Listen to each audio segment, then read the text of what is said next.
This episode of the Real ResQ podcast is brought to you by SR3 Rescue Concepts, because you don't know what you don't know. Life-Saving Systems Corporation.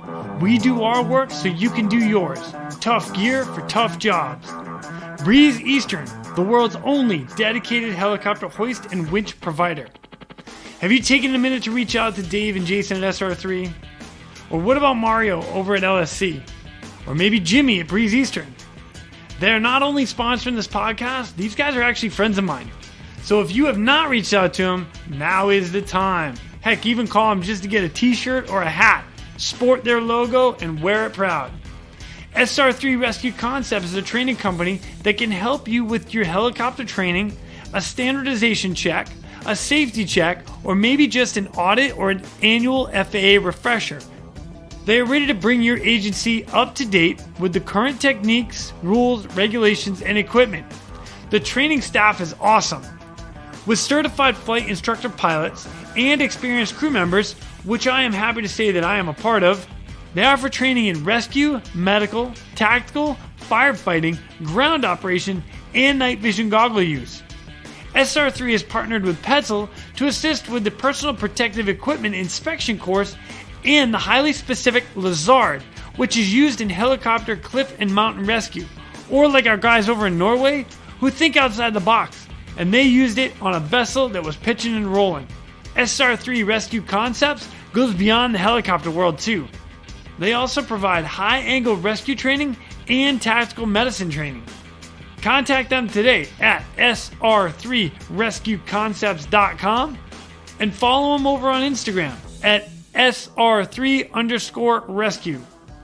Then we have Life-Saving Systems Corporation. They manufacture the world's toughest helicopter rescue gear. From my favorite harness as a rescueman, the Triton harness, to the rescue baskets and the litters, and of course the most popular hoist in all of helicopters, the D-Lock.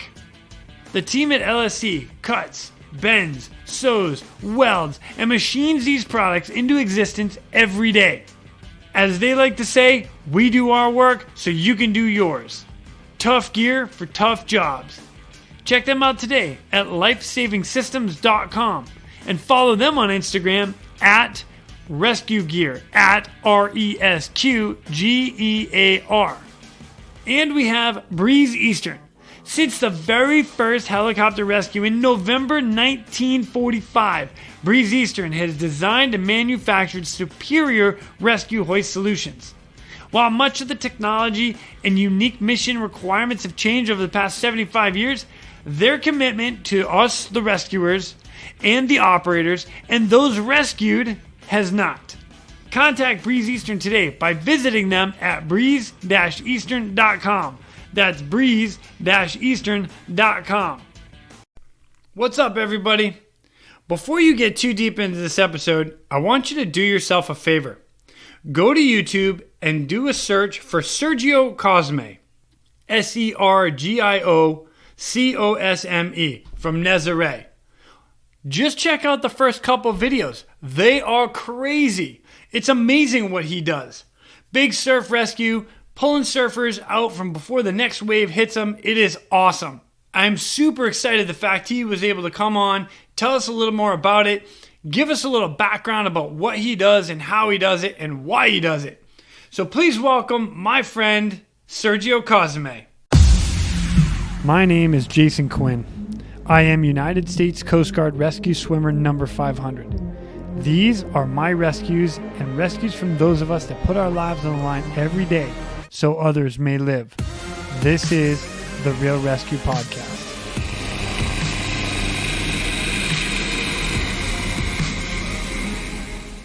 Ladies and gentlemen, welcome back to the Real ResQ Podcast. Today, oh my gosh, this guy is coming out to us all the way from Portugal, Mr. Sergio Cosme. I think I said that right. Yeah?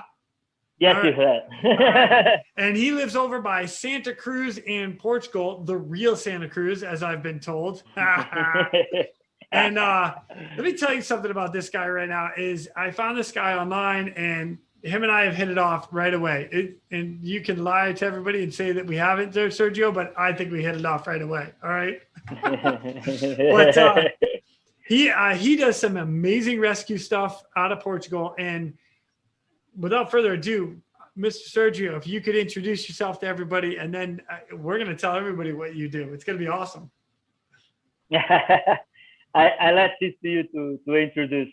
I'm Sergio Cosme.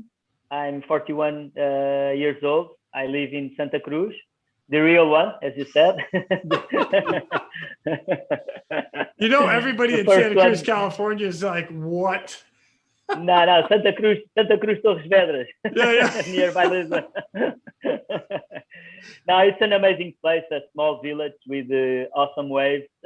Actually, as a lot of good surfers say, it's one of the better sandbanks in Portugal. Really cool place to surf. It's awesome. Really good waves, of course. When it's sandbanks, we depend on the sandbanks if they are good or not. But actually, if it's not in this beach, it's in the other or the other, we have always good waves.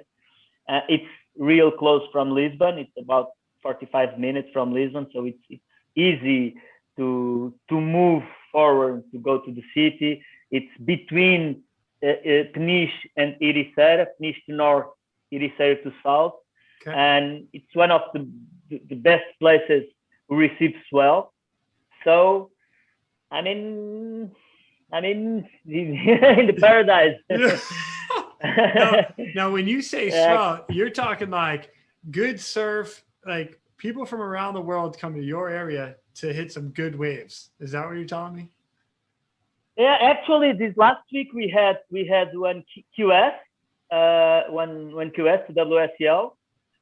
3,000 QS, and it's amazing because it's one of the places and kind of places that imagine messy day, ugly day. It was with some size already, and when you look at the water, it's ugly waves. It's an ugly day, and suddenly all the surfers had good waves, some barrels, and it's nice to understand how an ugly day can have good surf, and all the athletes love, of course, the older ones that come before and the new ones that it was the first time. They all love Santa Cruz, and they all say the same. Beautiful conditions, beautiful village. We have a place here that are transforming a little bit the tourism in Santa Cruz called Noah Surf House. Yeah. It's a completely different concept about a good lifestyle, caring the environment, and it's a beautiful place. Nice. Yeah, it's getting even better, Santa Cruz.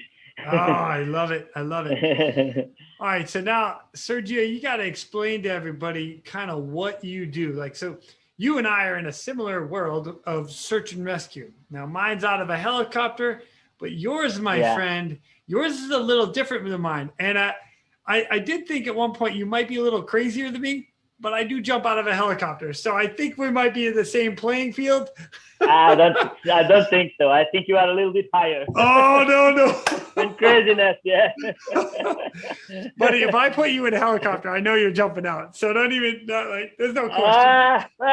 I jump in tandem. I'm not sure if I jump in the helicopter. I tandem with you.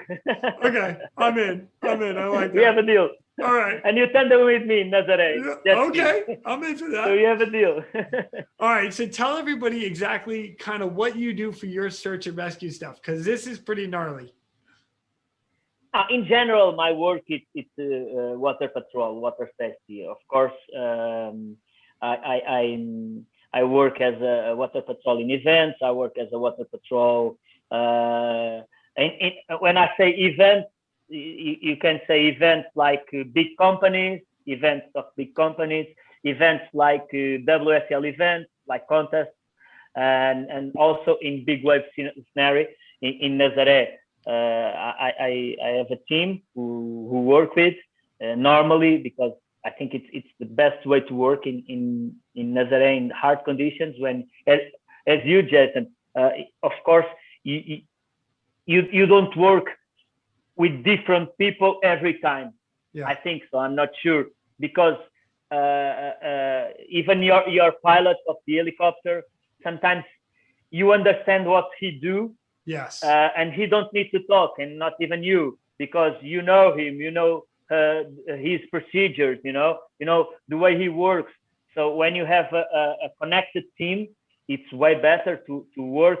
And we are talking about extreme conditions. No, Right. We are not talking like then you jump into the water, you swim 10 meters, you catch a guy and bring him to land. Of course, it's also dangerous, but if we put on balance, of course, the things that we do, me and you, are way more dangerous. And right. Now I'm going to go into a little bit further detail again. So I've YouTubed you. I've seen some of the stuff that you've done. So to give everybody a perspective, you're running into a wave, right? So surfers drop into this massive wave, and when I say massive, I'm talking. Give me a height range that you is a big wave for you. Man, a big wave for me can be 6 meters. 6 meters. Yeah, so can be 10 foot, 12 foot. Yeah. You know, depend of the conditions, depend of the wave, depend of many things. You know, depend the power, the energy of the wave, the swell direction, of course.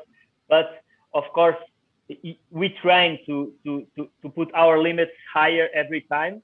Not of course, it's for also for our desire to break our own limits, of course, but also to get ready for worse conditions. You know, one example that I can give it to you: we have some rocks in Nazare, and there's no point in normal conditions to pass through the rocks. You know, I'm giving just an example. And the worst days, I try to pass through the rocks.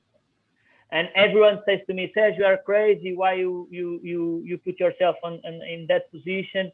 It's dangerous. And I always say, if I can train something, imagine that someone goes stop or end up there. Yeah. Roll into the wave and end up in nearby the rock. If I never been there in extreme conditions, how I can go with safety, with not so nervous, how I can do that with training, of course. So if you can train something that it's really hard to pass through, but in these conditions, you don't need to save anyone. You can go slowly. You don't need to cross the rocks right now because you are watching the waves and you choose the best moment to cross the rocks. You are learning. You are put yourself in a dangerous position, but in a comfort position. You know, it's more of a controlled environment. Exactly. So you only train that when is extreme conditions, but it's way easier when you don't have to save anyone, because of course, if you go there first time and you need to save someone, of course you will be nervous because you need to go there. Right. Otherwise, the person will die. You need to go there. If you are not used to be in the local, in the dangerous local, if you didn't learn how to be there with calm and think about the next step and procedures to do, you will be nervous. What I can do, and probably he will die there. And if you try to go there, probably you can die there with him. Right. So I always and I always say to everyone, if you can train something dangerous, but with the comfort with a comfort position, you understand what I mean? Oh yes. Sometimes I miss some English words. No, you're on point. It's everything. You train to an extreme, so when that extreme gets there, you're already comfortable in that spot. Exactly, because I trained before without the need to save someone. Right. If I train without anyone in the dangerous position, I will be relaxed. Yeah. I choose the best moment to go. I understand better all the environment in this case around the rocks. So I always say that if you want to do something dangerous, train in hard conditions, but with safe conditions also. Agreed. Totally agreed. So now we're going to get into a little more detail as far as what you're training for. And that is, correct me if I'm wrong, but you basically not follow, a surfer hits the wave and they're come barreling down. If they crash, you come in with a jet ski on the backside of the wave, grab them and pull them out before the next wave is coming and crashing down on top of them or you or both of you and killing you and just smashing you guys to pieces. And for anybody that's been to the ocean and been rolled in, let's say a half a meter wave, a 2-foot wave, and you're like, wow, I got sucked in. We are talking 10 feet or 6-meter breakers that are just going to plummet you to the ground. And you're rolling in with a jet ski to pull them out. It is insane awesome. Like crazy. So, but, now the thing is, of course, it's not always as you said in the normal condition. In a perfect world, it's everything you said. But of course,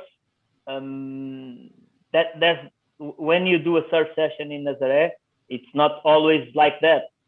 Because what I mean with this, sometimes I'm with a surfer, and if I see someone in the dangerous position, what I'll do, I will leave my surfer in the second rescue jet ski, and I will try to save the other, you know? Yeah. So when we surf, the normal procedure is what you said. I grab the surfer, put him on a wave. When I put the surfer on a wave, if I can, I surf a little bit of the wave also to control the surfer, because we all this starts with the structure, with the team. Yeah. With a guy on the lighthouse doing spotter to us with a second jet ski, because it's the only place I know in the world that we use 2 jet skis for one surfer. 2 jet skis, one surfer. Okay. Sometimes depends of the strategy. I can be the guy who launch him on the wave and wait for the second rescue to rescue him, because this is the wave. When this is the wave coming. Yep, you got 2 waves back. Yep. 2 waves. If I put him on the wave, on the first wave, on the first wave, he can surf the wave, and I can be right away back to the wave and follow him behind the wave. Okay. And in this case, if he done all the entire wave, the second rescue will catch him in the end of the wave. And I'm waiting for him if he fall down, because this is the worst spot to be in the front of the wave. Yeah. Because why? What I mean, and you understand, the helicopter is the same, boat is the same. If I'm in this direction, behind me it's ocean, in front of me it's sand. If I'm here, and I see my surfer in front of me, I have more time to throttle, rescue him, and go. And beat the wave that's behind me. Yeah. If he's behind me, I need to turn, catch him, turn again, and go to sand direction, because you will not cross over a white water foam, white water like with 6 or 10 or 20 feet, white water, not wave. Yeah. I mean white water. You can't cross that. So the only way to go is run away from the wave, sand direction. So depends of the strategy. I can launch the surfer, try to follow him on the wave, try to see if he fall down, because imagine if he fall down in front of the wave, if the white water hits him, I have for the spotter communicate for me. Yeah. Probably I lost 5 seconds. He saw, he communicates, I understood, I listened, I understood. Probably it passed 5 seconds.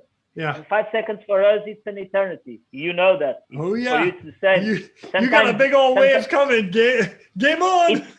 It's weird when sometimes you say that you need 1 second and you didn't have, that second. You didn't have that second, and sometimes it's weird for a normal person that don't work with this understand. But 1 second, it's done. What makes the difference? 1 second for me sometimes it's the difference because between I catch the guy and run away or need to leave the guy there. Yeah. So if I surf the wave and watch the surfer, if he fall down, I will earn 5, 6 seconds, just because I saw him. And I start at that moment, I start the procedure to save him. Yeah. Go back on the wave, come back from the wave and wait for him behind the wave, wait for him to come up again. Yeah. And when he come up, I throttle full gas, rescue the guy, sled, and go to the sand.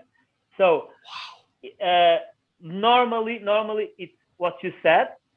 I told the guy, he surfs the wave, I come behind the wave, I have between 10, of course I say when you have a set with some waves, if you catch the last wave of the set, you have eternity to save him. Yeah. No more waves. Right.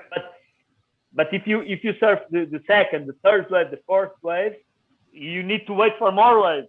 So in this case, you have like between 5, 10, 15 seconds to save him and no more than that. Wow. And in these 10 seconds, you need to understand if you can go and save him, if you can go and save yourself, because if I can't save,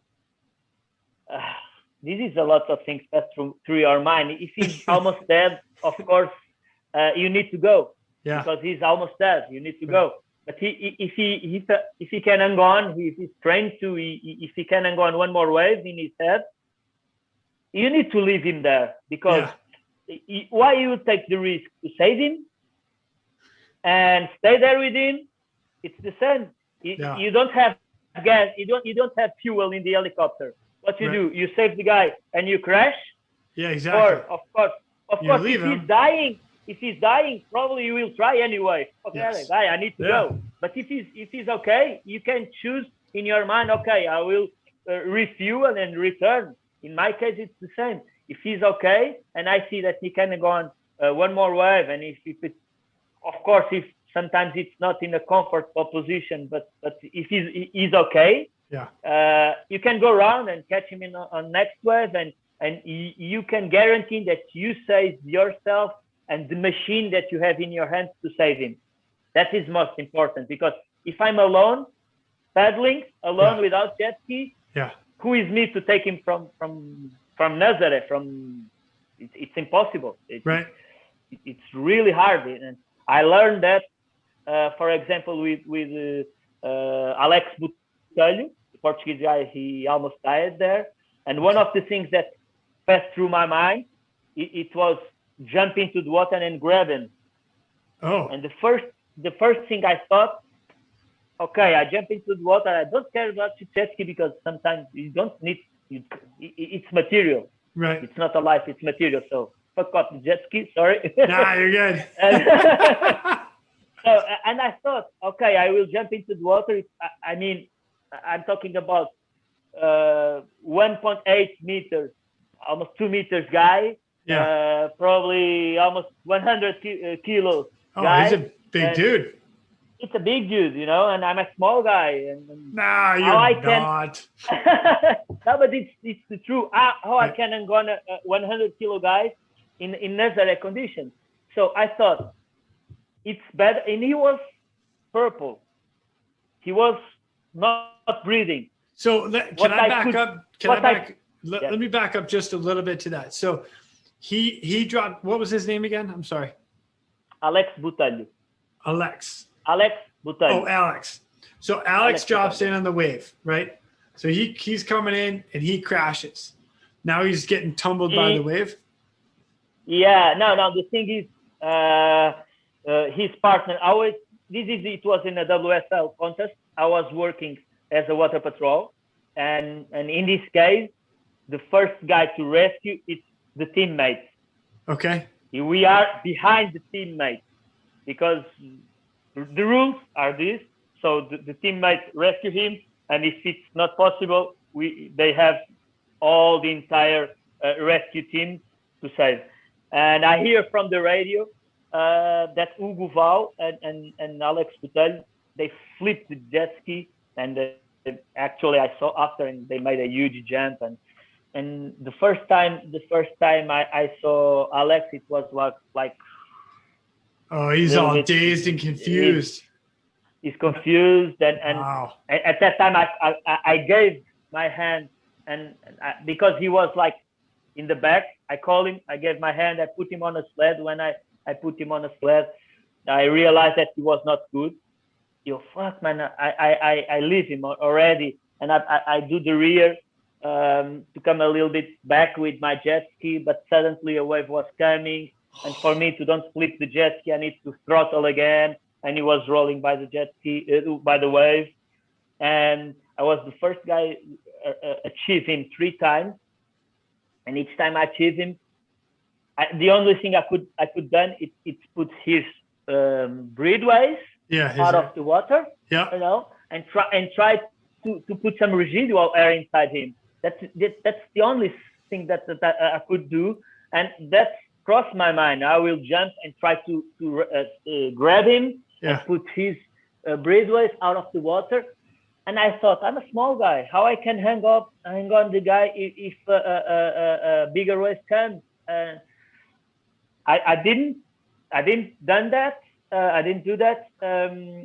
I come again to rescue again. The first time when I achieved him the first time, I saw a jet ski rolling, and I thought, cool.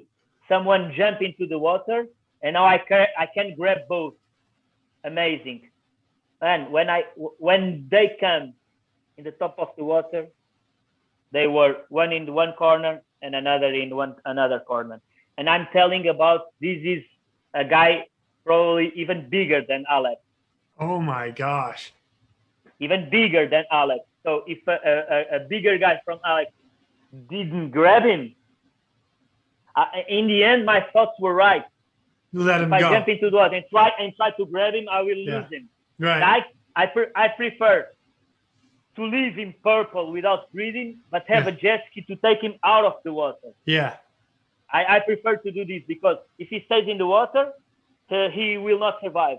Yeah. Even without breathing, if I take him from the water, probably they can save him in dry land. All the lifeguard team.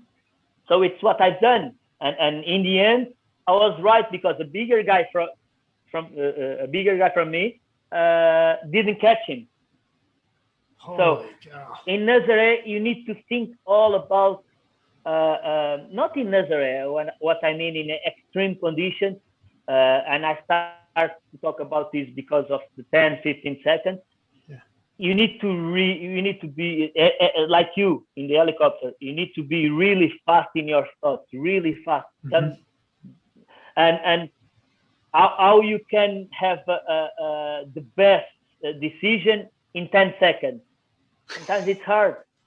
How you can do that? It's a lot of training. Make the decision. Just make the decision. Go. Yeah, but if in 10 seconds, if a life depends on you, you don't put in question not a good option. You want to have the best option to save your life and his life. Yeah. So in this case, how will you do that? Training a lot. Training. And when you train and when you go surf, not in the so extreme conditions, sometimes in smaller waves, my surfers get relaxed. Okay, give me the sled. No. This is a small day, but this is a training day. Let's do all the procedures. Let's do everything as I have a 20 meters left behind me. And nice. This is the only way to, because in the smaller days, if something fails, your life is not in risk. Yeah. Suddenly you can lose a jet ski, you can lose 10 or 20,000 grand, but doesn't matter. Your life is okay, his life is okay, so everything is good. When depend lives, you want to make the best decision, and to try to have the best decision in 10 seconds, you need to train a lot, Yeah. and have some mistakes, do some mistake decisions or wrong decisions to learn in extreme conditions, to don't use that, to don't have that wrong decisions, and Right. to try to apply the best decisions.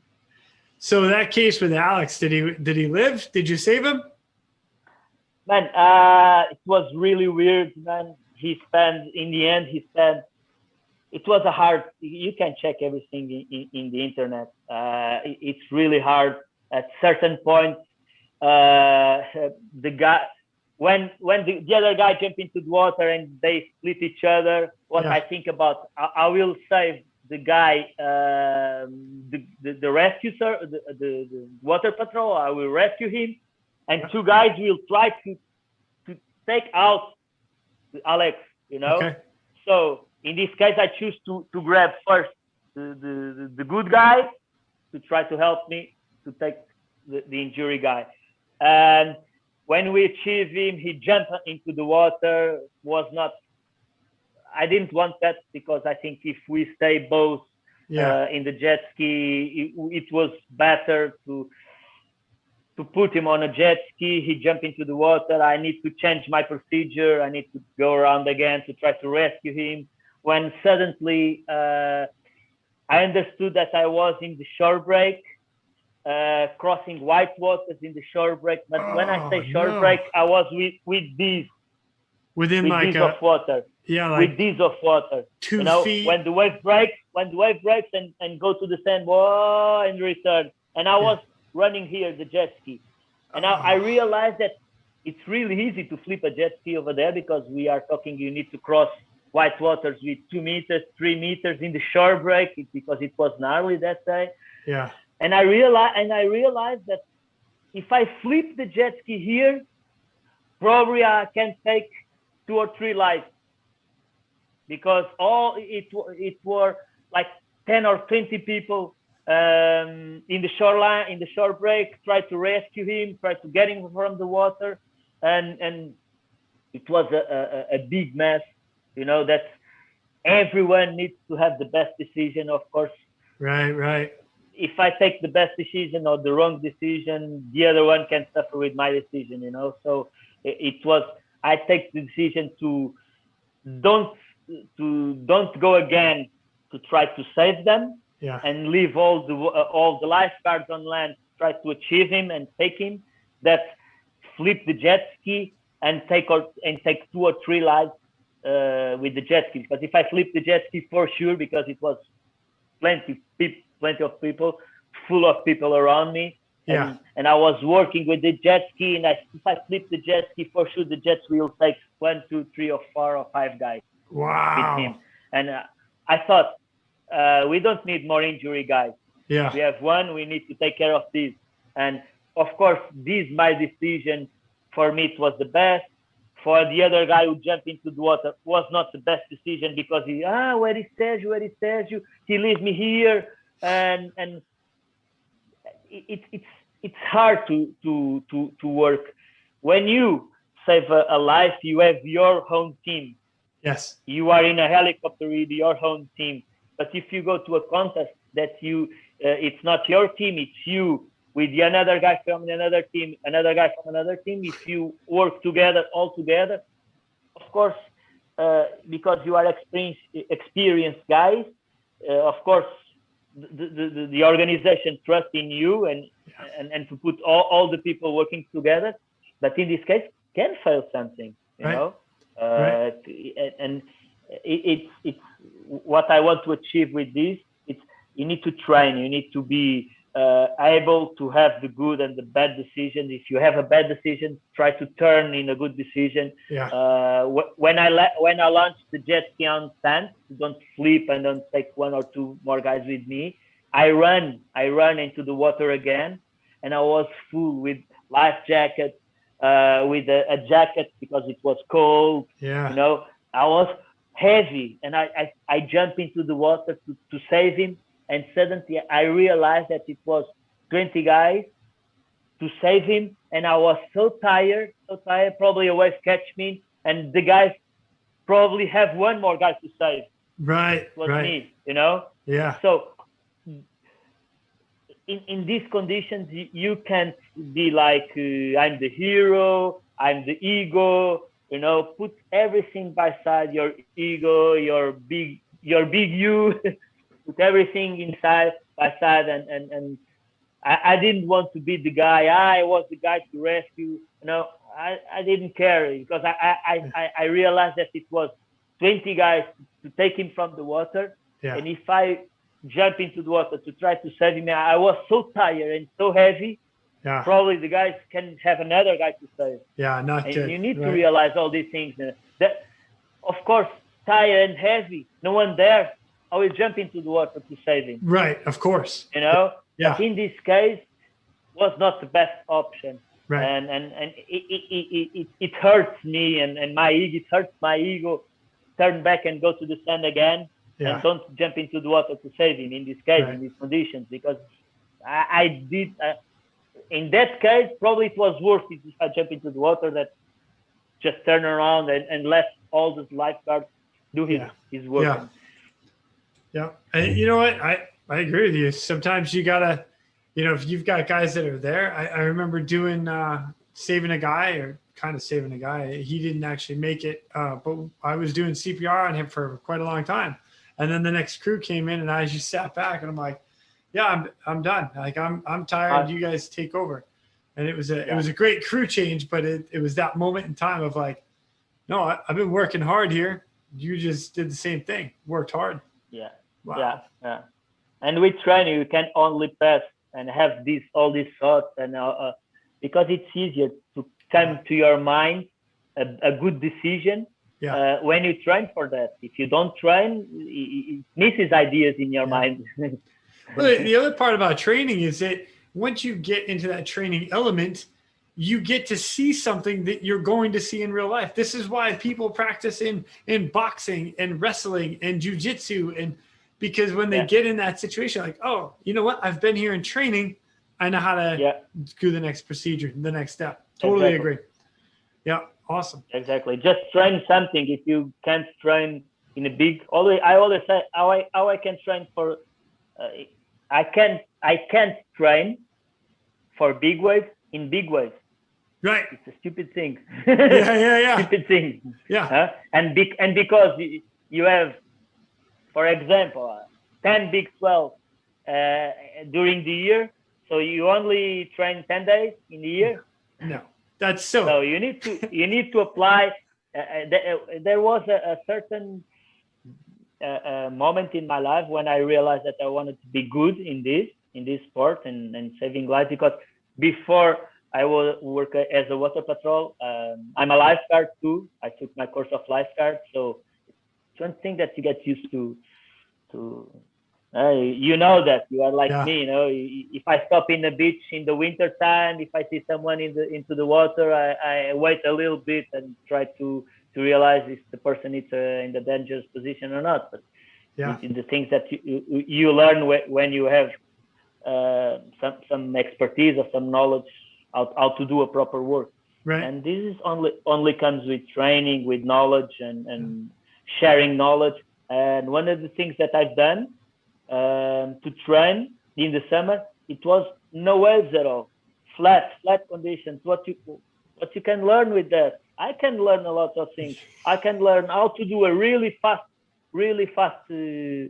rescue, come full throttle, and try to stop, achieve him soon as possible, put him on a sled. I can train easily with how I can say, not breathing person, Oh, yeah. I Unconscious. can train, unconscious, sorry. Yeah. I can train unconscious victim easily. I can train my leg. It was certain time I told to the driver, go full throttle. Sergio, but full throttle, we are at 100 kilometers per hour. I don't care. I need to train my legs. And because now that's true. When you are in a big wave scenario, even if it's offshore, no wind or perfect conditions, you are never, or it's really rare to surf a flat wave without bumps. Right. Right. You've Big always got waves, some big waves. variables. It's a lot. Exactly. Big waves. It's because it's in a huge amount of water. It's almost impossible, even if it's not windy day or even if it's offshore. It's really difficult for you to surf a clean wave. You only have Yeah. some bumps. Yeah. So if you want to train your legs, just train without waves. Train, push your mind and do exercises just to don't lose time when you don't have big waves. Yeah. So you mentioned a minute ago that you're a lifeguard and you got into this. How did you get started into everything you do now? I mean, other than the fact you're just an extreme sport guy, how do you get into driving jet skis on huge waves, dropping surfers in, and then going to rescue? Like, I actually didn't even really know this is a thing until some of my buddies were like, "Hey, check this out." I'm like, "What?" So, how does that happen? No, it comes with my passion. First of all, and the most important thing, it comes with my passion. And the passions in my life, of course, taking out my family, all this kind of stuff. Yeah. I'm just kidding. I'm kidding. I love my wife. I'm just kidding. I love my family. I love my family. Watch out. She's gonna be listening to this. She's like, "Damn it, Jason." Exactly. So cut this part. Cut it. Nah, to be. So yes, our passions, our family, 100%. I'm on board. But I think to you to, as we say, to don't work one day in your life and to be able to do one thing that you like, not even if you are saving lives or not. I'm just talking about your work. If it's your passion, it's way easier to work with, and to you to learn. Because it's your passion, you like to improve, you love to get better. So you need to learn about the things that you are used to or you want to do it. So in my life, I started to drive bikes with my uncle. My uncle put me 3 years old. He put me on the steering, and they say, I said, me and my cousin, because we have you have 15 days. 15 days different, the same age. My cousin born in 4th of September, and I born in 21 of September. So you can imagine. That's like having a twin brother. That's amazing. Yeah, it's amazing. And we grow up here in Santa Cruz in a neighborhood that no cars, anyone is passing through the road. No one is crossing the road. So we grow up in Santa Cruz. Just being in outside, playing soccer, playing whatever, and in this case, in bikes. And when we are too young, my because we are small, of course. Yeah. We can achieve the floor with our with our chest. Can't touch the floor with your feet. You're kicking those little feet on the floor. We're not big enough yet. And my uncle, puts us on the front now. One on the front and the other on the back, or me on the front, or wherever. We would change it. And I start to drive bikes with 3 years old. Of course, with 6, 7 years old, we start to drive the bikes alone. Me and my cousin. Yeah. No. My uncle is not watching now. Let's drive a little bit. That's great. Now and start to grow a passion with the dirt bikes, with engines, everything that have engine. I start to be passionate with, and I always loved in my entire life. I always loved the ocean and the waves, surf. It's one sport, as many other sports, but surf it's one sport that you, even if you buy your surfboard and your wetsuit, sometimes you don't have. You don't want to go alone, and probably a dirt bike or a bike, you grab your dirt bike and you go, and sometimes just to see the waves or just go around alone, and I start because I love the ocean since 5, 6, 7 years old, but I only start to surf with 13, 14 years old here in Santa Cruz. And You're in Santa Cruz, the original Santa Cruz. I know. The original one, and I need to come. Actually, it's really similar to it's a village, of course, to La Jolla in California. Yes. Small village, beautiful. Now I went to La Jolla in 2004, and probably now it's a big city or it's huge, but it's cool. Now returning back. I grow up. I always like to break my limits, or in the dirt bikes, or in the job that I do, or in my passion. I always like to break my limits. And when I surf 2 meters wave, I want to surf 2.5 or 3 meters. I'm a conscious guy that I think to do the proper things, you need to go step by step. Yeah. And don't go further, or don't jump too many steps. Of course, sometimes you want to jump 1 or 2 steps. It's okay, but don't jump too many steps, because sometimes there can happen a single thing that imagine you put 2 more or 3 steps, and you have a phrase that day. Probably you never want to do the sport again. Right. You know? Right. So it's better go step by step. If I surf 2 meters, I don't want to surf 5 meters. I want to try 2.5, 3. Okay, I'm comfortable 2.5, 3. Let's try 3.5 or 4. You know, if you go step by step, your fear, it's way less, and you can learn faster. You know, because your fears go away. And in the end, because all these start to drive really soon, start to surf really soon. I want to break my limits. I want to go step by step. And I realized that in 2004, I was just kidding with some friends in the summer with a jet ski that I had. Let's go surf, guys. I told you for some waves. But it was always like in summer, kids just having some fun. Of course, we try to have some rules and apply some safety. But we don't. When you don't have the knowledge, you can't apply one thing that you don't know. Hey, I remember doing that when I was a kid, only it was a snowmobile. It was like, here, hold the rope and snowboard. You guys are just doing the same thing on the ocean. Grab the jet ski. Yeah, exactly. Hold the rope. Hold my beer. Watch this. Let's go. It was one thing that I realized that, okay, Sergio, you are breaking your limits, because with the jet ski now suddenly, of course, in Santa Cruz, if it's 5 or 6 meters wave, it's hard to achieve the outside. It's hard to go outside. To don't say almost impossible, you know. So with the jet ski, okay, now we can achieve the outside, you know. Now we get the around the waves.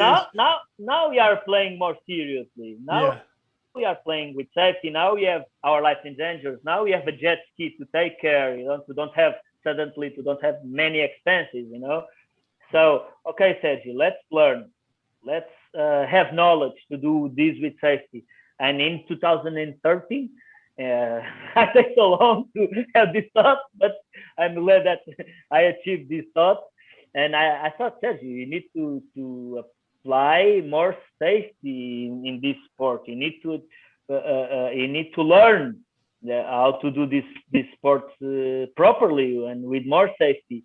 And I realized that I need to take a course or something like that because to drive a jet ski, it's not. I'm a humble person, but what I mean is driving a jet ski. It's hard to. I don't want to look like I'm the best guy, but no. What I want to say is you have less things to teach me driving. Yeah. Because I drive long time. My first jet ski, I had 14 or 15 years old. My first jet ski. So it's one thing that I had hours and hours and hours driving. So the thing that I really need to learn, it's how to apply my driving, the things that I know how to do a jet ski, and with a proper safety, and to do the things properly. How to put properly a guy on the wave, how to do a proper rescue. I learned that I was not stupid. Sometimes you don't know the rules, or sometimes you don't. Sometimes you don't want to see the rules or whatever. But in the beginning, 2004, there was guys surfing in the peak, and I was there with them. And nowadays, I don't like that. I don't like to do that. If there's some guys paddling on the peak, I go to the different peak. Yeah. You know, Yeah. of course, sometimes I stay there with them to give them a support. But this is just if they don't care, if they want my support, of course. Otherwise, I go run away. You know, and that's kind of things that you need to learn with the course or with a teacher. And that, at that time, I realized that Sergio, you have passion to drive, you have passion to surf. You are doing this sport some years ago, but Sergio, now you need to do to do a proper job. You need to learn about that, and it's what I ask for. I check where I took a course, and I was 2013. I took my course, and start to go out in Nazare. Garrett once told me, Sergio, I asked to Garrett McNamara, Garrett, I have money to buy a jet ski. What I do, I go to Hawaii to take a course with the Hawaiian Water Patrol. Oh yeah. Or I buy a jet ski and train here. And he told me, Sergio, train here in Nazare. If you buy a jet ski and if you be able to work here in any condition, and if you put yourself in a position that you are one of the best guys working here, you are one of the best guys in the world working in any condition. So I realized that, okay, so if I train here, I buy my jet ski, I stay with my jet ski to do a bunch of hours working. And of course, I took, when I see my jet ski, I already had a jet ski, but it was a 2-stroke, small one. Yeah. And I needed a 4-stroke. How do you get a bigger one? You know, in Nazare, I don't like less than 200 horsepower. I don't like it. Dude, 200 horsepower ripping across waves. Oh, that are crashing down behind you. You need to because I'm coming to hang out with you, dude. We're gonna hang out. Let's do it. Oh my God. That no, is and awesome. in the end, I just connect to passion that I have in my life, and change my passion in my work, in my office, and I love to save lives. There's no. I'm so grateful when I save one life, or when I save someone, not a life. Sometimes the person, it's not danger of life, but he's scared, he's afraid, and if you put some calm in that mind, and if you see a smile that's an ugly face, scared face, there's no price to pay that, you know. Oh, I totally agree. You know that. I do, very much so. So, I'm dying to hear another one or two of your rescues. So whatever you've got, man, I'm in. What else stands out in your mind that you've done that kind of kicks out? Sorry, you asking me one or two moments? Just a couple moments that really stand out to you where you had to go in and pull somebody out and you're like, holy cow, that was something else. And I have some close calls, of course. No? One of the most, of course, that also changed my life a little bit. It was with Alex Butel, because I understood that suddenly you can see a friend of yours, Alex, is a huge friend of. He starts to go Nazare with me. Yeah. And suddenly see his face dead. He was dead. Right. He was not breathing. He was purple, and put. It's hard to explain, but yeah. Sometimes you need to put your emotions by side and work as water patrol. But in the end, when everything is past, how you erase what you saw. You can't erase what you saw. You can't erase, know. And even if you want to, now I want to put more thoughts in my mind to try to cross over and try to put the other thoughts by side. it's impossible. I was not in peace with me Right. until Alex Butel came out from the hospital. I was like 2 weeks. I don't remember if it was 1 or 2 weeks or 5. I don't remember so well how long he stayed in the hospital. But I remember that I went into the hospital. I knew that only family Right. or important people, mayor, could saw him. I don't like to. I don't want to be the important person. I don't want to be special person that okay, I was the guy to save him or No. try to save him, because in the end I couldn't. I want to see him. No. I just went into the hospital to to to give him energy, to pass my energy to him more closer, and to help, because Hugo Val was with him the entire time. Hugo Val's wife, Alex Butel's wife, they were all waiting for Alex every day, and I thought, even if I can't see Alex, I need to go there. Stay with Hugo at least. Yeah. Try to put him a little bit higher in his mood, of course. Try to laugh a little bit with him, So even knowing that I couldn't see Alex, I went into the hospital. So there's some things that you need to learn. Someday can pass this in my mind, and it's one thing that it's hard. It's hard. You know that. That even if you see someone dying close to you, it's hard. Even if you don't know him, of course, you start to think what I could do better, what I could do more to save him. But I had some calls, some funny calls also. Once I had surfing. It was me surfing, at least. It was me surfing. I catch a wave. Fabian Tissot, a Brazilian guy, put me on a wave, and it was big enough, not so huge, but it was big enough to suffer a little bit.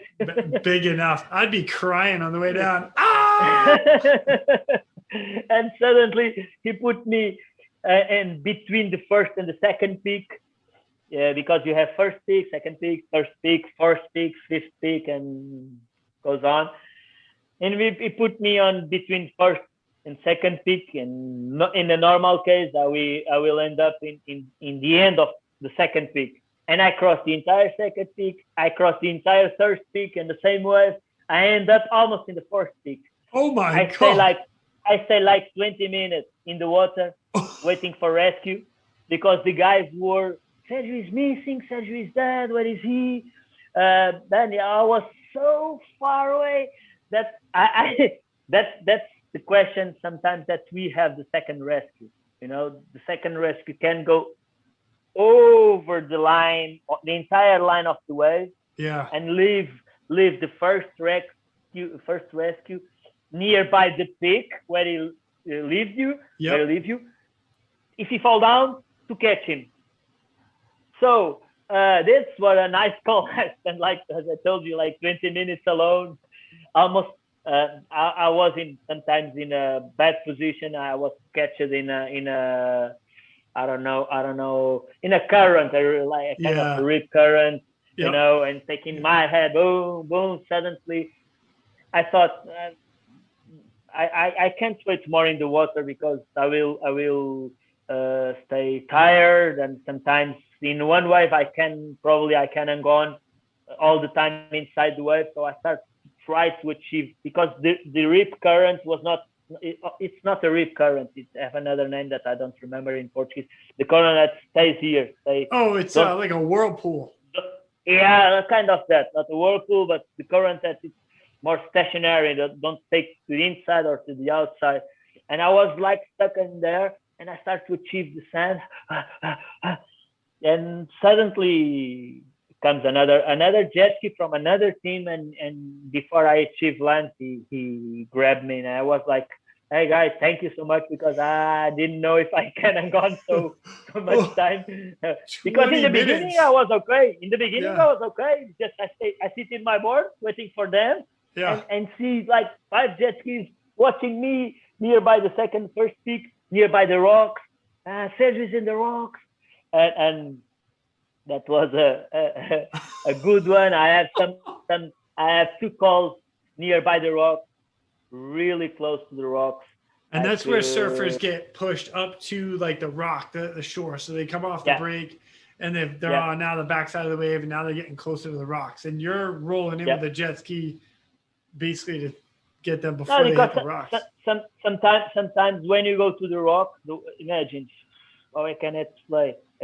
This is like the it makes like something like that. The Like an wave, and L? this is the sand, you know. Yeah. Here's the rocks that I'm telling you Oh, about. yeah. So you have like And this is rock, and Yep. on the sand starts to here. The sand starts here. So Okay. if someone gets stuck in here, you need to catch him, and have time to come at least to this part where it's sand already. Because if you So flip the getting jet out. ski here, you end up in the sand. If you flip the jet ski here, you end up in the rock. Oh, So if you want to catch someone nearby the rock, yeah. you need to think that you have time to catch him and run away from this part, Run away from the or rocks. have time to come closer to the rock and cross the white water. But sometimes, even if you cross like half a meter or 1 meter or meter and a half of white water, you can flip a jet ski, and it's always more dangerous. So it's better try to cross the white waters when you have sand beside you, behind you. Oh my gosh.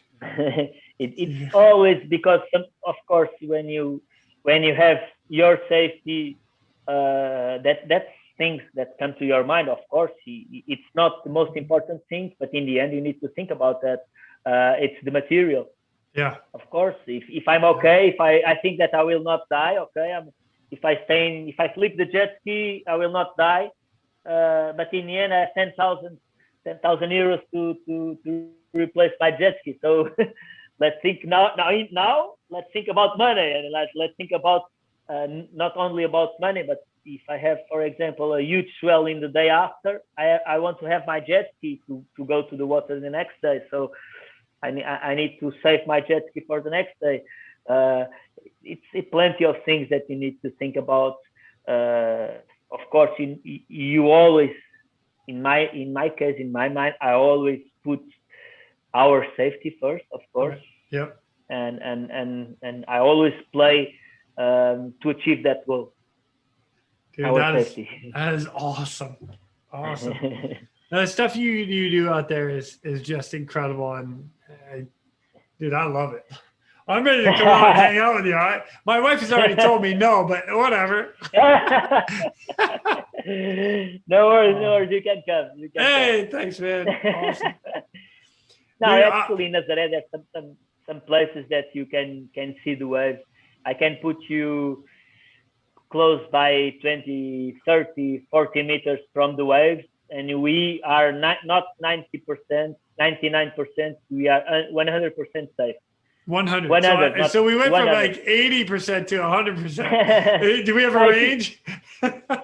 for example, to explain you easier, if you see in Google Maps, if you see from the top, if you see the lighthouse and all the rocks, in Nazare, to the side of Praia do Norte, it's the hell.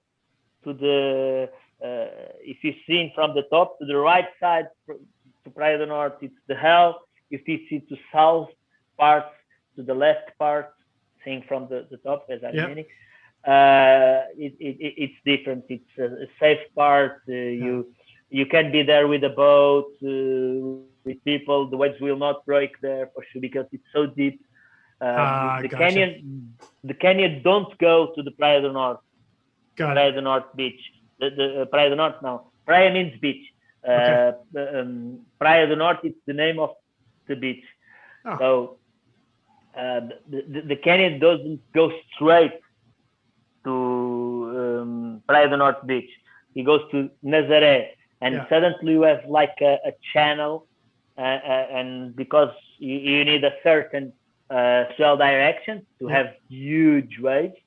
You need the right, of course, in many peaks it's the same. You need the correct direction, and as I'm telling you, there's no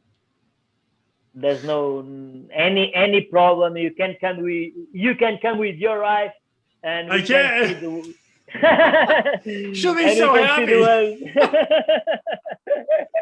Oh, that's great. Now you can see the waves with a proper safety. I want to go with you though. I want to be. I'm not sure. I'm 50-50 on it right now. Man, Sergio, this is awesome. What you guys do just to help each other out, and it like such a community there, because like you said, you're a surfer that you're getting dropped in, and you got guys that have got your back, and then you're the same person on the jet ski, of course, getting your buddies back, and that's the way it should be, man. It's awesome. I love it. I love it. It's one of the first things that I teach to people, or even people that I don't teach, people that I was just talking about. I think it's because it's fair. In the end, it's fair. Yeah. One thing that I always say, okay, if you want to be a driver, just a driver, be a driver, just a driver. Yeah. If you want to be a big wave surfer, you need to be a big wave surfer and a big wave pilot, a big wave driver. Because, of course, Jason, if you pay a service to me, if I put you in some waves as a service, you are paying me that. First of all, I will not put you in 20 meters waves before I know you, or I know that you are surfing 20 meters wave, or if you don't surf 20 meters wave, okay, let's start with 10 and let's do a small work before. Right. And I always try to do the things properly. It's easily to mess up everything.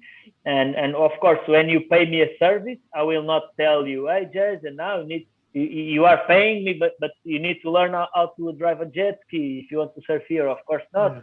But if you want to be my teammate, if you want to be, even if it's not my teammate, but you want to learn to be a big wave surfer. Right. In this case, I always say, okay, if you want to be a big wave surfer, learn how to drive a jet ski. It's easy. Jason, if I will put you on a wave, you are my teammate, not a guy paying a service. You are my teammate. Yep. I put you on a wave. Okay, perfect. I will try to rescue, and suddenly I flip the jet ski, and we roll, and you stay 1 meter from the jet ski, and I stay 20 meters from the jet ski.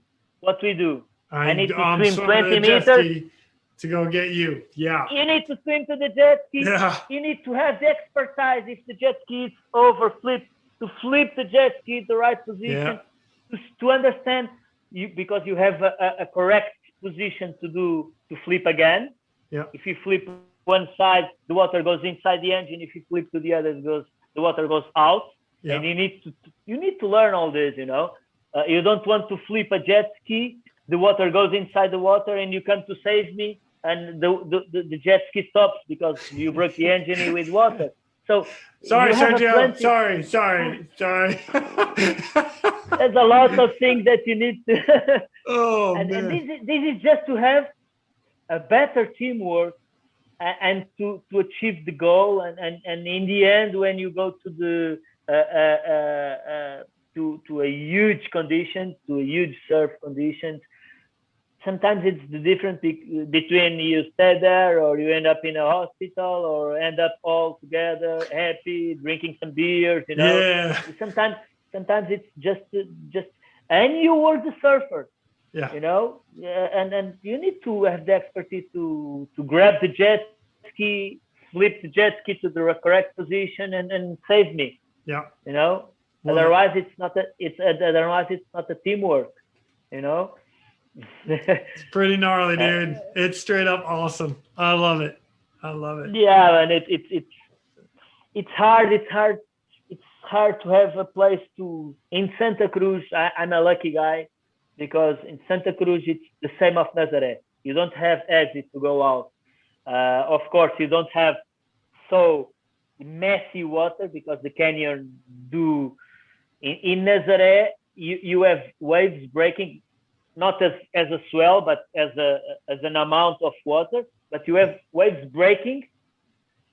This is the beach, and you have waves breaking like this, and waves break like this in the beach. Wow. You know, you have waves breaking like this and 90 degrees from the beach. Yeah, gosh. From the beach, it's one thing that it's not even in science. It's not possible, you know. Yeah, it doesn't make sense. It's like it should be breaking onto the wave or onto the beach instead of breaking 90 degrees off. So this is a thing that you don't learn. You just have the expertise when you pass through. You need making hours training there. Yeah. But I have the lucky to born in Santa Cruz. It's a spot that receives the biggest swell around. In Santa Cruz, we receive more swell than in depends of the direction, but the most common direction, we receive more swell here than Ericeira and Peniche. Got it. So I had the lucky to born here, to grow up. Now I born in Lisbon, but come to Santa Cruz since I was born and grow up here and apply my knowledge and to training here in Santa Cruz and I have lots of hours crossing the white waters. And when I arrived there, I just needed to learn and to have calm and peaceful, to see the waves breaking in any direction, to see the size of the waves. It was 3 or 5 times bigger than in here, but at least I have some big support here in Santa Cruz because it's not easy to work with a jet ski here in Santa Cruz. So I also had that we in Santa Cruz we don't have a channel to go outside. You don't have a wave breaking and you have a channel to go outside. No. If it's big, you need to cross the water. You need to duck dive if you were surfing. So there's no channel to go around. There's no piers to go paddle nearby. No. You need to. That's why I got you. Man. That's why I have you. Come on. Oh, dude. That's awesome. Why I understand. That's the gap. That's the gap in this sport. Oh, that's great. Dude, it's amazing. It's amazing. And in the end, it's a cool sport. Putting beside some egos, sometimes my ego, of course. Yeah. But besides that, it's amazing people. It happens. It's not 100%, but it's like 99%. When we are outside of the water, we have 10 teams. You have sometimes some people that don't like each other. It's normal in our life. Yeah. But in the end, when we are in the water, your enemies suddenly are saving you. Right. The guy he was not saving you, but he was beside the rest, ready to save you. And suddenly 10 teams or 10 guys that don't know each other or don't like each other, suddenly you are a family, you know. Yeah. Unfortunately, it's not 100% of the people who thinks like that, but fortunately it's like 99%, 95%. That's pretty good odds. I like those odds. That's a pretty that's like a good number. Yeah, very much so. A good number, yeah. Dude, I love it. I'll tell you what, man, if you got one more story for us, I'm all about a good story. So what do you got? I don't know. I think all the stories because even sometimes a small story without dangerous, without details, sometimes it's a nice story, it's a happy story, I like a happy story. Come on now. That you learn with. Now, what I mean is sometimes I don't remember all the things that I passed through, of course, but also when you ask me some questions, when we talk about some subjects, sometimes I remember in that case it happens this or that, and I don't know. There's a lot of nice stories also. I don't know. Once I told you once I sometimes I you need 2 or 3 seconds, and before I used to drive jet ski Sea-Doo, Yep. and Sea-Doo you put the key, and when you put the key it makes a noise like beep beep beep Okay. beep, and it means that you are ready to start. Otherwise, it's because there. If you don't hear that, it's because the the system didn't read the key, Okay. so you can't start. And sometimes I was, and sometimes it's a nice thing to talk about this. Also, it's your intuition.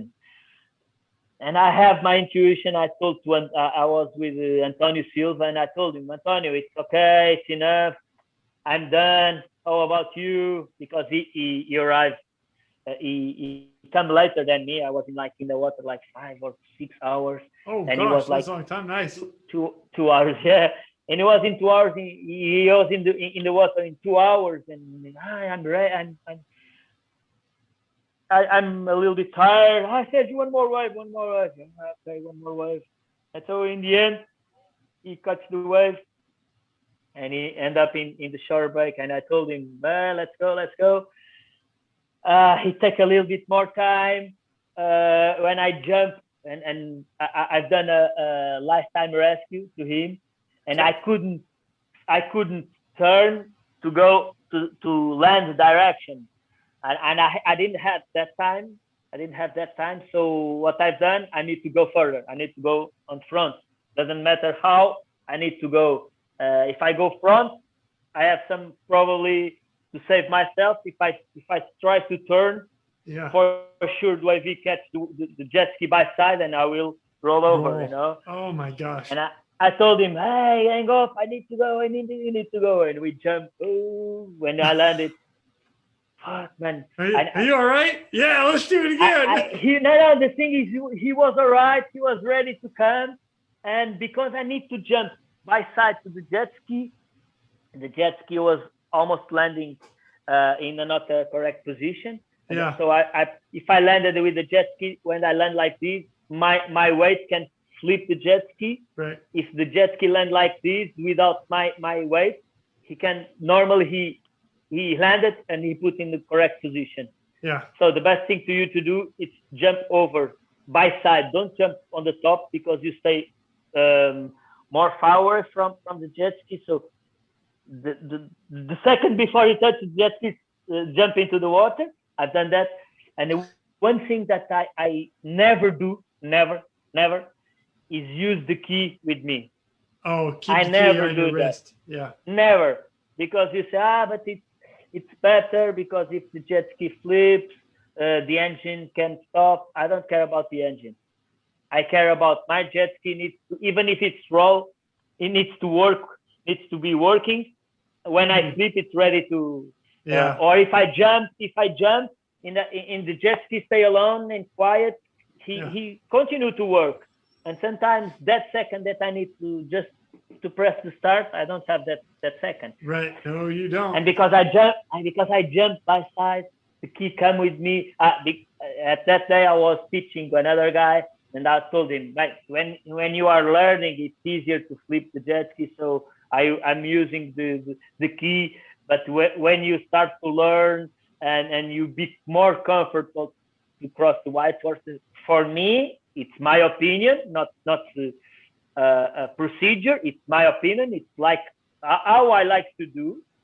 I always teach like this, but I always say, if you feel more comfortable to put the key, it's your choose. Do the way you prefer, and be more comfortable. So at that day, I had the key with me. I jumped when I jumped to the water. When I grabbed the jet ski, I'll throttle and fuck, the key is with me. when I put the jet ski, the key, the jet ski didn't learn, didn't read the key. And now you're stuck. I was taking the key, putting the key, taking the key, putting the key. Suddenly the jet ski was by side of the wave. No, and now I flip the jet ski. So what I've done, I grabbed the jet ski, the steering. Yeah. I put my feet, the jet was like this, the wave was coming like this. I put my 2 feet like this. I gave my back to the wave. Yeah. And I grabbed the steering, the seat, and with my feet, I was doing like this, like this. Feet up, and you're trying to, yeah. And I gave my back to the wave, and it's the only way to try to grab the jet ski. Oh when the wave hit me so hard that I jump into the jet ski stay correct, and I was doing like, oh. You're like surfing with the jet ski. Oh, surfing with the jet ski. That's awesome. So cool, nice. Now I have time to put the key.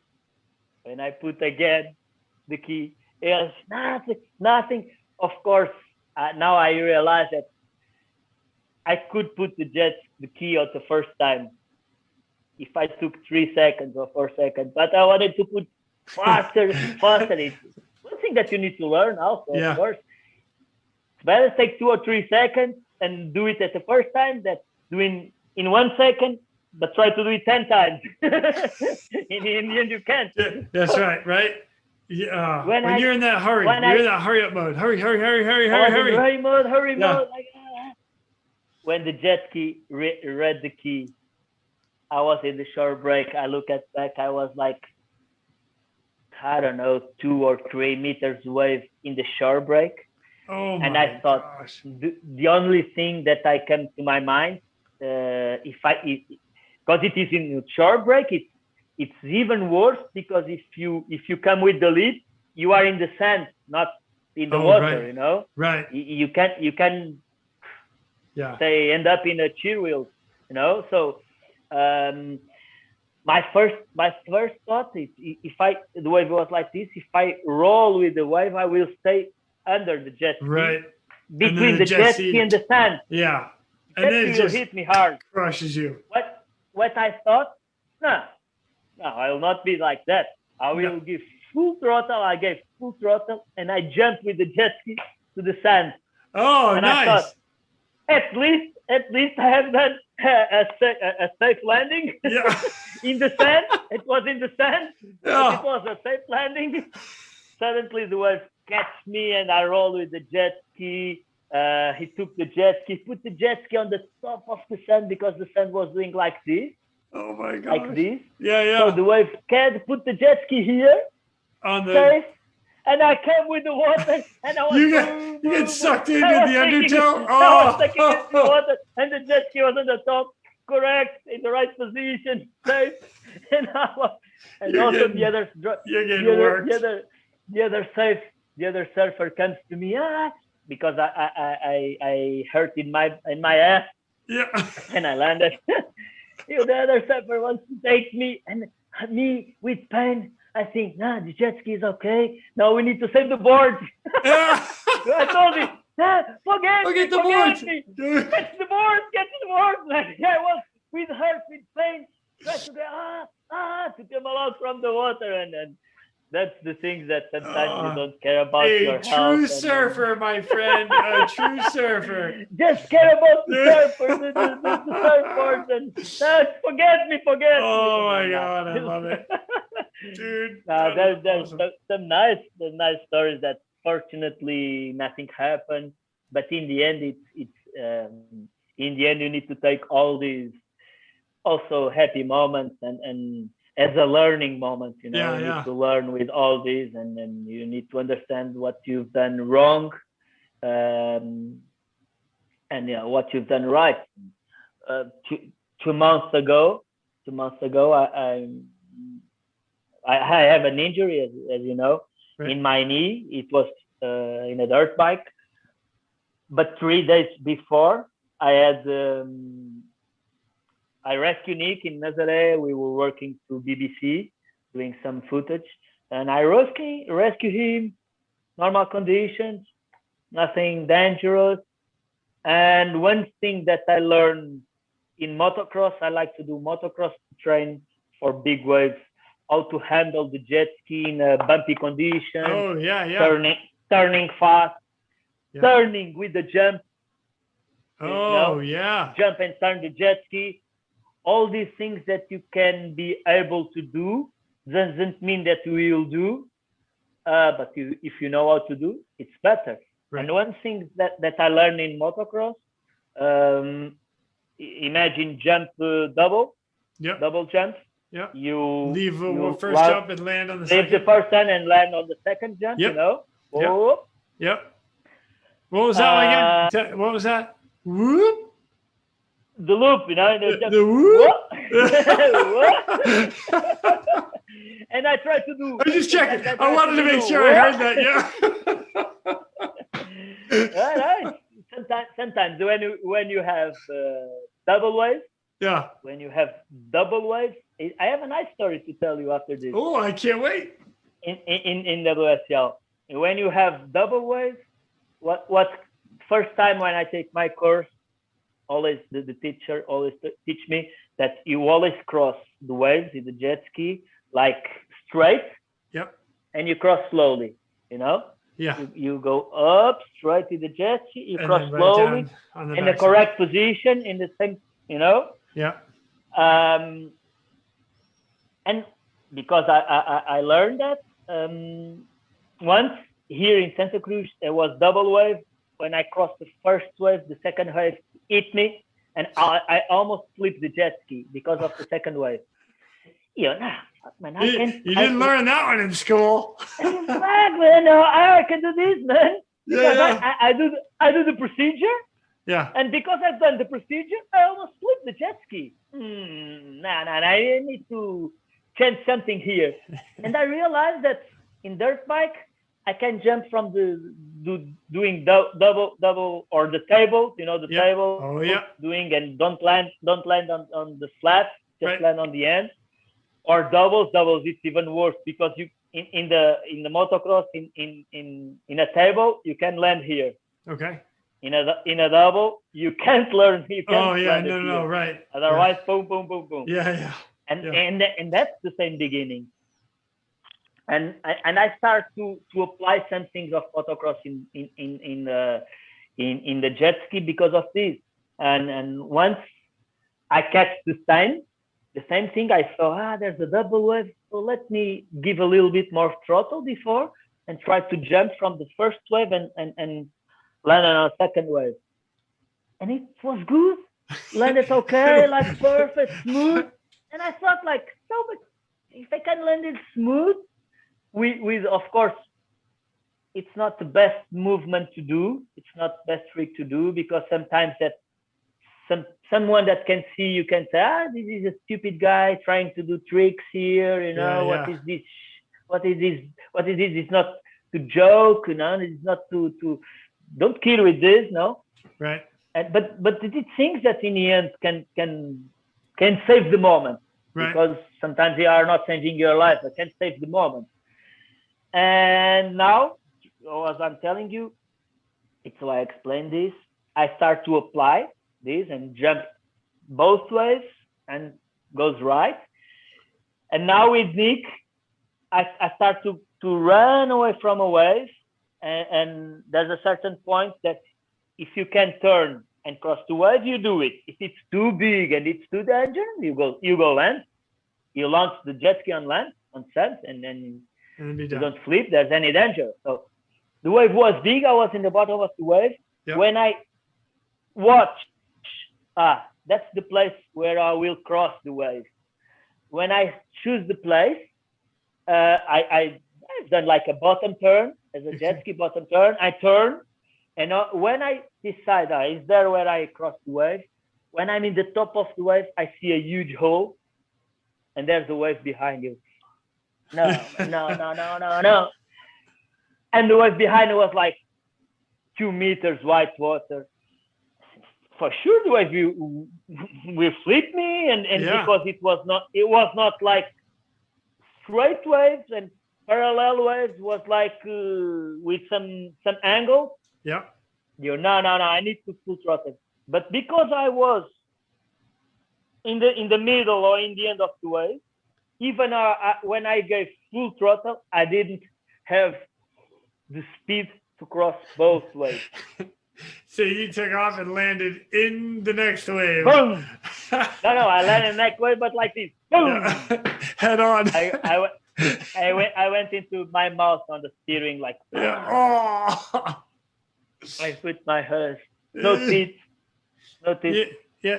They are not mine. They are not mine anymore. It's a good smile, though. It still looks good. Dead sexy. Beautiful. To be beautiful, I need to born again, of course. But at least if I can stay a little bit more ugly, probably I can see a little bit more style. So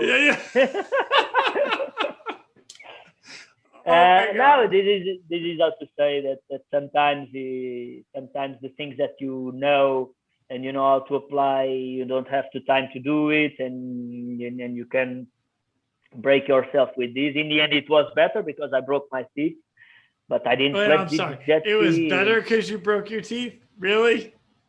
And then I didn't flop the jet ski. Oh, okay, okay. And we didn't put ourselves in a bench position. So no, but it's funny because I was working in WCT in Peniche. Okay. And it was a big day.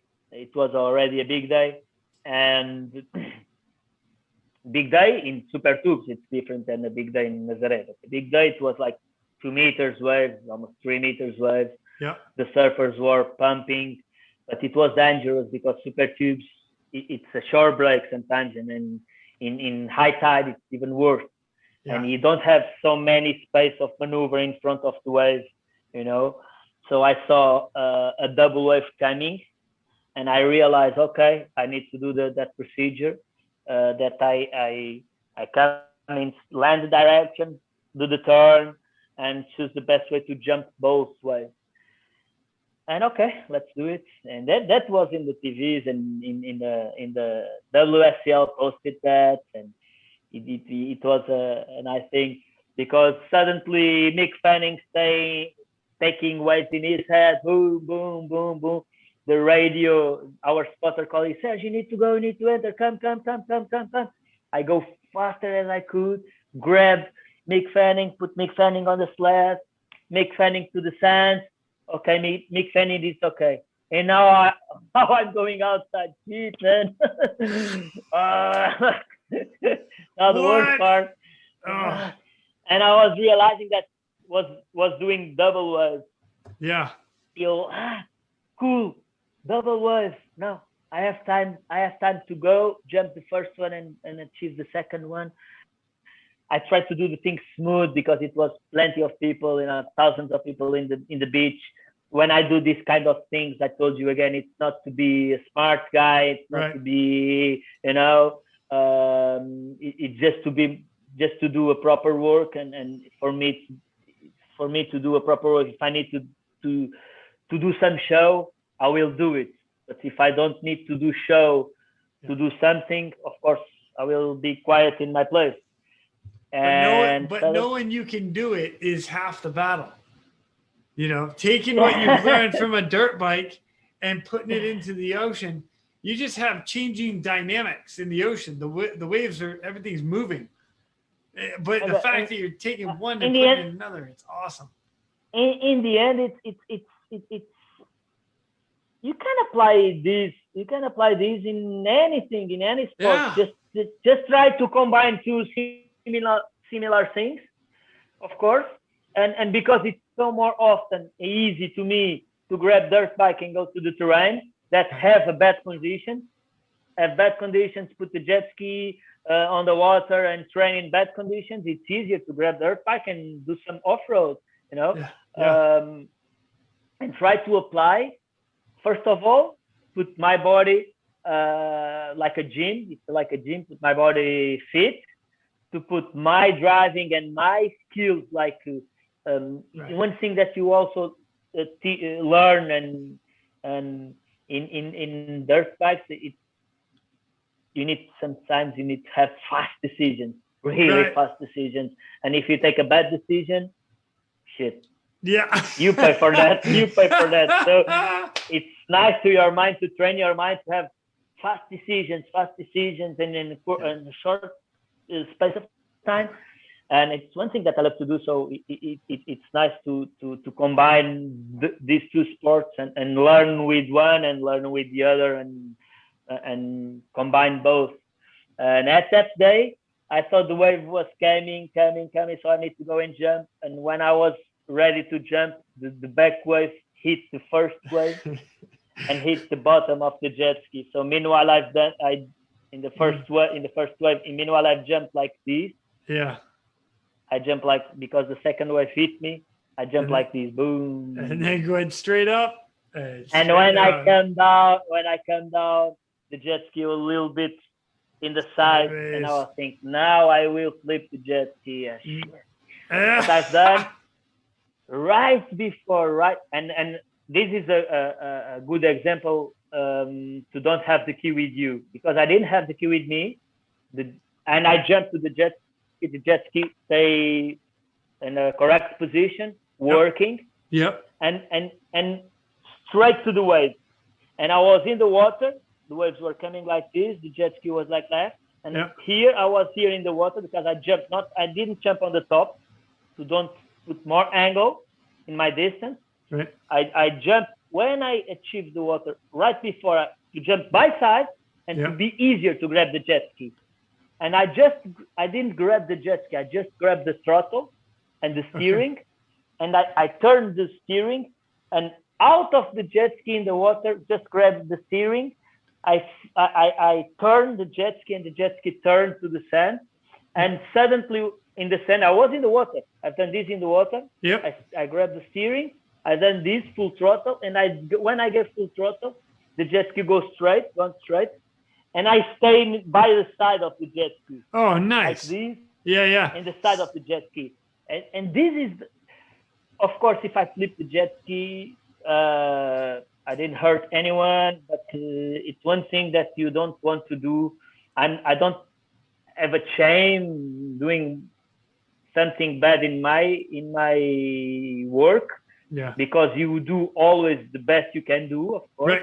Right. But if I prefer, don't come rolling in front of the sponsors, in front of surfers, in front of 1,000 people, 5,000 people. Now it's way better. It's way better. Tomorrow people start to ask me more work, Yeah.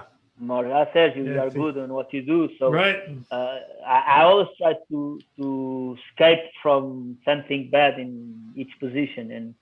And this decision to grab the jet ski and don't have the key with me, the jet ski was still working, and I didn't jump into the ski, because if I jump into the ski, the wave will hit me. Yeah. So when I jumped, I just grabbed the throttle, turned the steering, and the jet ski turned alone. And when it was like this to go to the land, I give full throttle, and I stay by the side. When the place where you put your feet. Yes. And that's where you're laying down. And I stay there, laying down, and you can only do this with a proper work, focus on what you do, and in the end with a lot of hours. Lots, man. Awesome. And I think I could stay here the entire day. Are you kidding me? I love this. I love this, man. This is I think we can do the second time and put some points and. Man. It's up to you, bro. Heck yeah. Dude, I love these stories. This is why I do this. It's amazing to me what guys like you do, and it's cool. I Thanks, like bro. it. Thank you so much. Now and it's an amazing hear this from a guy. That is a dream for mine also. It's one thing that's probably in the end, when I don't want to surf, I hope takes a long time, but in the end, it's one thing that I would love to experience and probably end my career in the helicopters and do this kind of rescues, because it's one thing that, how I can say this, there's a lot of guys with experience to do a lot of things, if you can use your experience to save lives, why not? Right, exactly. There's a lot of people that they are not rescue guys, but probably are better than me rescue. You know. Oh, me too. Why? You know why those guys can't come and learn with us because we do the sport, and in the end, probably they don't need 1 month to be better than us. Yeah. And of course, this is one thing that I think if I can help because of my expertise in certain sport or in certain rescue or kind of rescue. Because also I like adrenaline. I like this, of course. You and me both, buddy. Of course, that one, of course. But in the end, if I like adrenaline, if I have some expertise doing rescues, if I'm getting older and someday I will not be able to surf, or I can offer my expertise to save lives, for example, or to save the planet. I don't mean sometimes to save lives, but if you can, if you can grab trash from the ocean, if you can grab a boat and go to the ocean and grab trash and plastic and go together, you are doing something that you know how to do, and you are helping the environment. You are helping the world. You are helping us that we live in the world. So it's one thing that I always try to use my expertise and to help others, even if it's not saving lives, to help the others. Yeah, buddy. Come on, man. And someday you and I will be in that spot where we're like the old guys teaching the class. It will be like, back in our day, this is the way we used to do that. Remember our first podcast? Remember our first night. Oh, dude, I love it. It's so amazing, bro. It's so amazing. Again, awesome, man. I don't want to take any more of your time. I could go all night, dude, but me too. No worries, man. Thank you I think much. Sometimes it's better doing twice than doing it. Yeah, why not? Let's do this again, for sure. I feel free, and please be free to contact me wherever you want. You have my contact. Yeah. Wherever. I'm keen to receive you here. I'm keen to probably to go with you, not to do, but go with you someday in a rescue. We never know, and I can do something like that with you. And to be honest, one of the most important things that I think in the future we could do is change knowledge, and I think it's what we take from this life, knowledge and nothing else. If we learn and teach, it's one thing that at least if we can help anyone to be better in something that he likes to do or he wants to be better, and if you can help the person to achieve that, I'm happy to do. I love it. I love it. I love it too, bro. Thank you so much. Dude, thank you. I cannot thank you enough for coming on, sharing these stories, man. Again, you do something amazing out there. So, ladies and gentlemen, Mr. Sergio Cosme, is that right? Yeah. Close it up. Cool. All Thank right. you. Awesome. And with that, ladies and gentlemen, we are out of here. Thank you for tuning in. We hope you enjoyed this episode of the Real ResQ podcast. Please take a minute and, like my daughters like to tell me, like and subscribe. Oh yeah. I'm pulling chocks and taking off. But before I go, if anyone out there has a rescue story that they would be willing to share, I would be humbled and honored to have you as a guest. Or if you have any questions about any of the rescues or anything else that we talk about here on this podcast, send me an email. TheRealResQ@gmail.com. That's TheRealResQ@gmail.com. You can also check us out on our Facebook and Instagram page at The Real ResQ. That's at TheRealResQ. I also want to give a special thank you to all of you staying on the watch today. Always remember that when that SAR alarm goes off, those in distress are praying for a miracle. They are going to get you. Until next time, fly safe and swim hard.